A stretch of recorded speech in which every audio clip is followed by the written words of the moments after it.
Assalamualaikum Ustadz. Waalaikumsalam. Semoga Ustadz juga jamaah diberi kesehatan dan keberkahan serta husnul khotimah. Amin. Amin ya rabbal alamin. Izin bertanya, bagaimana menyikapi orang yang ngomong ke orang lain seolah-olah dia terzolimi oleh kita? Kadang saya suka greget.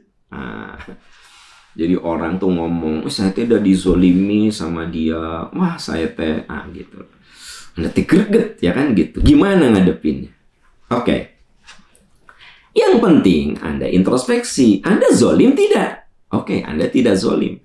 Dia berarti menyebar keburukan tentang kita.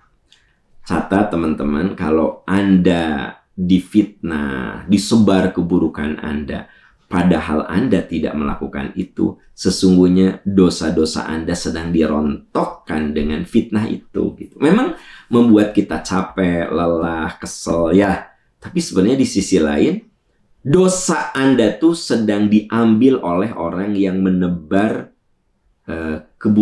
menebar sesuatu yang tidak Anda lakukan. Ya. Makanya saya sering berulang-ulang sama Anda, jangan suka di forward gitu ya, berita tentang seseorang. Bisi orang itu tidak melakukan, maka kita sedang mengambil dosa dia untuk kita. Kebayang nggak? Makanya dosa itu sekarang sangat gampang ada di genggaman kita. Kebayang nggak? Saya lagi gini nih, saya lagi acara nih, selesai, saya dapat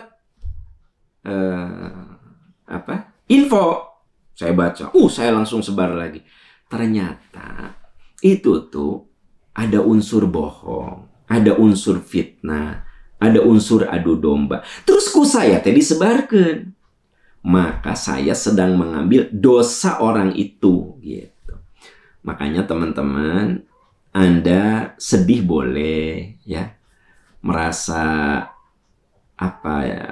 tertekan boleh, tapi ingat, kalau Anda difitnah orang, Anda dituduh orang zolim, Anda disebarkan bahwa Anda ini seorang pencuri, padahal Anda tidak melakukan itu, pasti Anda sakit. Tapi ingat, rasa sakit itu penggugur bagi dosa dan kesalahan.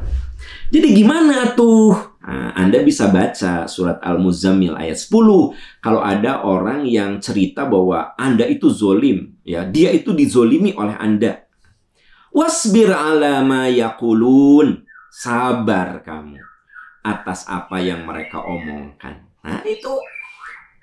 Jadi Nabi Muhammad SAW ya, dihibur oleh Allah. Wasbir ala ma yaqulun. Sabar aja atas yang mereka omongkan. Nabi itu dituduh mengadu domba, Nabi itu dituduh cari kekuasaan.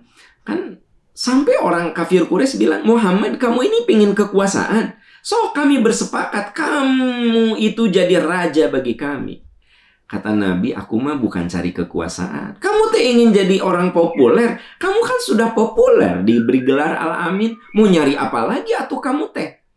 Enggak, saya mah bukan cari popularitas gitu. Kamu ingin jadi orang kaya, sok kami kumpulkan harta supaya kamu kaya. Kata Nabi, bukan itu yang aku cari. Tapi disebarlah berita, Nabi itu tukang adu domba, Nabi itu haus kekuasaan, Muhammad itu menghinakan Tuhan-Tuhan mereka. Pokoknya disebar. Bahkan sampai titik Muhammad itu gila. Itulah yang diterima oleh Nabi. Wasbir ala ma yaqulun. Sabar atas apa yang mereka katakan. Wahjurhum hajron jamila. Tinggalkan mereka dengan cara yang baik. Tuh, ya. Kalau Anda punya teman selalu memfitnah Anda aja, udah, sabar dan tinggalkan dengan cara yang baik. Anda lihat surat Al-Muzammil itu, ayat 10. Jelas ayatnya. Ya, saya misalnya difitnah, dihinakan, wah macam-macam. Ya udah, saya sabar aja. Tapi pelan-pelan saya tinggalkan orang itu dengan cara yang baik. Saya bukan memutuskan silaturahmi dengan orang itu, tapi saya memutuskan keburukan dari orang itu. gitu loh ya. Jadi Anda kudu bedakan mana memutuskan silaturahmi, mana memutus keburukan, dua hal yang berbeda. Saya punya teman, dia itu kalau di depan saya baik, kalau di belakang saya ngejelekin. Saya sabar aja, tapi pelan-pelan saya berlepas diri dari orang itu. Kenapa nggak pernah duduk-duduk bareng lagi sama dia? Ya, saya punya kesibukan. Itu yang disebut dengan tinggalkan dengan cara yang baik, gitu loh. Jangan, kenapa kamu nggak pernah kumpul-kumpul? Perkumpulan maksiat itu. Ya. Yang diomongin cuma keburukan, ngomongin orang. Najis, saya kudu duduk di tempat orang itu. Nggak boleh kayak gitu juga, nggak boleh sok suci.